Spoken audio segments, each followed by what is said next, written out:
Youth Congress തെരഞ്ഞെടുപ്പിൽ മത്സരിച്ച് 1,70,000-ത്തിലധികം വോട്ടുകൾ നേടി രണ്ടാമതെത്തിയ അബിൻ വർക്കിയെ അധ്യക്ഷ സ്ഥാനത്ത് നിന്ന് തഴഞ്ഞതിലൂടെ മെറിറ്റ് അട്ടിമറിക്കപ്പെട്ടതായാണ് ഐ ഗ്രൂപ്പിന്റെ വിമർശനം.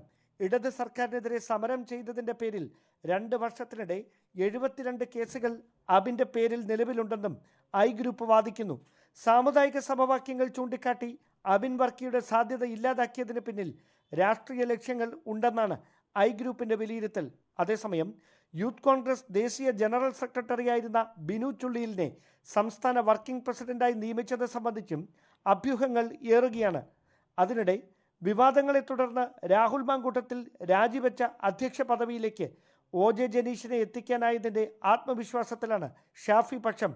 യൂത്ത് കോൺഗ്രസ് സംഘടനാകാര്യ ജനറൽ സെക്രട്ടറിയും ഷാഫി പറമ്പിലിന്റെ വിശ്വസ്തനുമായ കാസർഗോഡ് നിന്നുള്ള ജോമോൻ ജോസിനെയും പ്രവർത്തക സമിതി അംഗം കൊടിക്കുന്നിൽ സുരേഷിന്റെ നോമിനിയായ അനു താജിനെയും യൂത്ത് കോൺഗ്രസ് വർക്കിംഗ് പ്രസിഡന്റുമാരായി നിയമിക്കാൻ ചർച്ചകൾ തുടരുന്നതായാണ് സൂചന. എന്നാൽ ഇത് ബിനു ചുള്ളിയിലിന്റെ പദവിയുടെ പകിട്ട് കുറയ്ക്കാനുള്ള നീക്കമെന്നാണ് KC വേണുഗോപാൽ പക്ഷത്തിന്റെ വിലയിരുത്തൽ. അധ്യക്ഷ സ്ഥാനത്തിനായി അവകാശവാദം ഉന്നയിച്ചിരുന്ന KM അഭിജിത്തിനെ ദേശീയ കമ്മിറ്റിയിൽ ഉൾപ്പെടുത്തിയതിലൂടെ A ഗ്രൂപ്പിനെ അനുനയിപ്പിക്കാൻ കഴിഞ്ഞെന്ന നിഗമനത്തിലാണ് കോൺഗ്രസ് നേതൃത്വം. Dan Kurian, News 18, Thiruvananthapuram.